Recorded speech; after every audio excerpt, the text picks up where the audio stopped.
For 39 years, BMW built this car 3 times and refused to sell it to you twice. That's not a typo.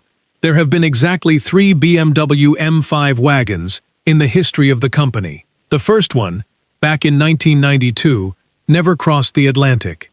The second one, in 2006, never crossed the Atlantic either.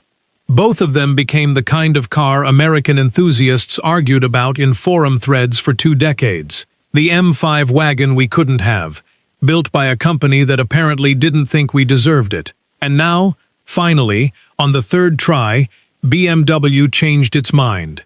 The M5 Touring is sitting in US showrooms right now.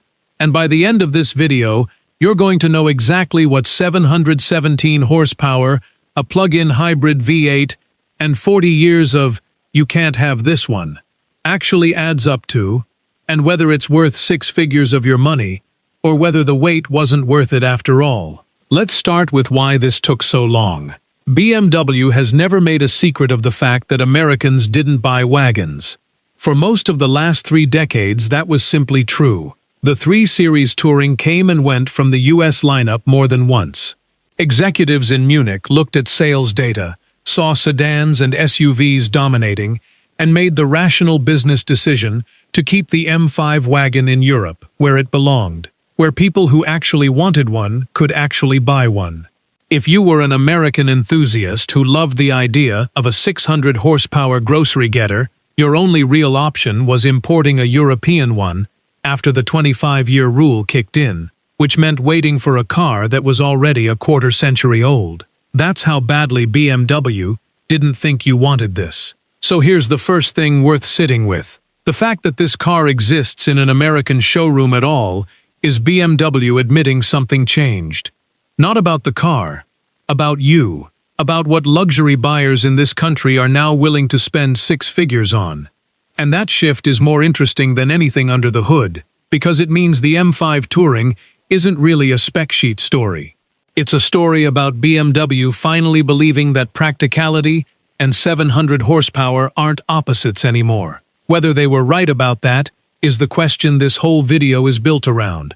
And the answer is not as simple as yes. Here's what you're actually looking at. Under that long, flat roofline sits the exact same powertrain as the M5 sedan, a 4.4-liter twin-turbo V8, paired with an electric motor and a 14.8 kilowatt-hour battery, producing a combined 717 horsepower and 738 pound-feet of torque, sent through an 8-speed automatic to BMW's M-TOS drive all-wheel drive system, with a rear-wheel drive mode available if you're feeling brave.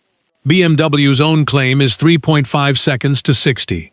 Car and Driver actually tested it faster than that, 3.1 seconds, in a station wagon that will also carry your golf clubs, your dog, and a week's worth of groceries. Sit with that for a second. A car that gets to 60 faster than a lot of dedicated sports cars from a decade ago, and it has a trunk that swallows 27 cubic feet with the seats up. But here's the number that's going to matter a lot more than you'd expect once we get further into this video. 5,400 pounds. Keep that in your head, because it's about to become the most important number in this entire story. Let's talk about the price, because this is where the M5 Touring starts making an actual argument for itself instead of just showing off. The 2026 model lands at $123,900 before destination. Call it roughly $125,300 out the door. Put that next to its closest rival, the Audi RS6 Avant, which starts at $131,995. That's not a small gap. That's over $8,000 for a car that makes more horsepower, more torque, and gets there faster. If you'd told a BMW enthusiast in 2010 that the M5 wagon would eventually undercut Audi's wagon on price, while beating it on every performance number, they'd have assumed you were describing a fantasy. It's not a fantasy. It's the actual sales sheet sitting on a dealer's desk right now. And that's before we even get to the car BMW is really gunning for, the Porsche Panamera Turbo SE Hybrid Sport Turismo, which shares this car's plug-in hybrid formula and similar electric-only range, but costs significantly more to get into. BMW built the cheapest way into this exact kind of performance wagon experience. That should be the whole story. It isn't, because there's a number I told you to remember, and it's about to explain why this car has already split enthusiasts into two camps that genuinely can't agree on what they just drove. Let's get into the part of this that nobody putting out a glossy first-look video wants to talk about. That 5,400-pound curb weight isn't a footnote. It's roughly 1,000 pounds heavier than the last generation M5 sedan enthusiasts actually loved, and it's heavier than the current M5 sedan too, thanks to the Touring's extra structure and cargo floor. Edmunds put a 2026 M5 Touring on their test track and directly compared it to the M5 sedan and to a previous generation M5. The wagon needed 3.4 seconds to hit 60 in their testing, a tenth slower than the sedan they'd just tested, and nearly 4/10 slower than a 2018 M5 in braking distance, stopping in 112 feet versus 99. Their conclusion wasn't subtle. They called turning the M5 into a wagon a step backward, in pure performance terms, and said that the moment you actually turn the wheel on a curvy road, the steering feels disconnected under all that added mass.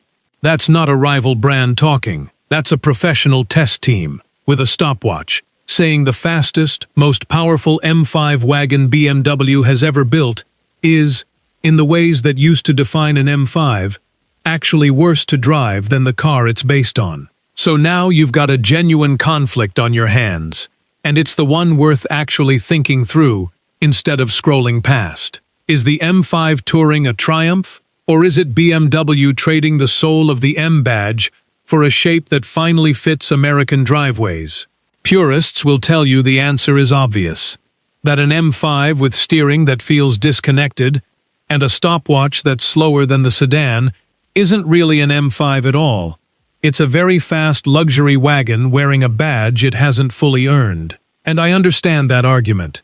I don't think it's wrong, exactly. But I think it's incomplete, because it's judging this car by a scorecard that assumes the only thing that ever mattered about an M5 was lap times and 60-foot numbers. That was never actually true, even in the car's purists worship. The E39 M5, the one everybody still points to as the platonic ideal, wasn't beloved because it was the fastest thing on the road in 1998. It was beloved because it did something genuinely hard extremely well. It hid an enormous amount of capability behind total everyday usability, and it did it with restraint. The M5 Touring is doing the exact same trick, just with a longer roofline and a plug you can charge at home. It's not pretending to be a track weapon. It's proving BMW can still build something that quietly outperforms what it looks like it should be capable of. And if you're judging it purely against a stopwatch, you're going to miss what actually makes it special, which is that it does all of this while carrying your life around in the back. And that's actually where this car gets genuinely clever, in a way most first-look coverage completely skips over. The 14.8 kilowatt-hour battery isn't just there for a horsepower boost. It gives the M5 Touring an EPA-rated 25 miles of pure electric range, enough that if your commute is short, you could conceivably drive this car all week and never burn a drop of gas going to and from work, then unleash 717 horsepower on the weekend. Real-world testing has shown highway fuel economy hitting 26 miles per gallon, which is well above the EPA's own 17 mpg combined estimate for a car this size and this powerful. The electric assist is quietly doing more work in normal driving than the window sticker gives it credit for. That's the plug-in hybrid argument nobody makes loudly enough. This isn't a compromise between a gas car and an electric one. In daily use, it's frequently just an electric car, until the moment you decide it isn't. If you're finding this useful, go ahead and hit subscribe now, because we're about to get into the parts of this car BMW's own marketing department is not going to walk you through, starting with a weight distribution trick most owners will never even notice is happening under their feet. Here's something that doesn't show up on a spec sheet, but changes how this whole car actually feels from behind the wheel. Mounting a battery pack low in the chassis, behind the rear axle, actually shifts weight distribution in a way that can help offset some of that extra mass in corners. It's part of why, despite weighing more than a sedan, the M5 Touring doesn't feel like it's dragging a boat anchor through a bend the way raw curb weight numbers might suggest. It's not a fix for the extra 1,000 pounds, but it's BMW's engineers fighting back against physics instead of just accepting it. And that's the kind of detail that separates a company that understands what it's building from one that's just chasing a horsepower number. Now let's talk about what you actually get to look at and sit in, because this isn't just an M5 sedan with a hatch bolted on. The Touring gets its own flared wheel arches, widened rear quarter panels, and a black rear spoiler working alongside a two-section diffuser to frame the quad exhaust tips, 20-inch wheels up front, 21-inch in the rear, staggered, wrapped in performance rubber. Carbon fiber shows up on the mirror caps and the rear spoiler, and if you want to spend more, you can swap the standard Sky Lounge panoramic roof for a full carbon fiber panel instead. Inside, BMW's curved display setup pairs a 14.9-inch touchscreen with a 12.3-inch digital instrument cluster, running iDrive 8.5, with wireless Apple CarPlay and Android Auto standard. No dongles, no subscriptions required, just to mirror your phone. And here's the number that actually matters, if you're cross-shopping this against an SUV instead of a sedan. Fold the second row down, and cargo space expands from 27.2 cubic feet all the way up to 57.6. Some testing has measured it closer to 67 cubic feet, with the seats fully folded.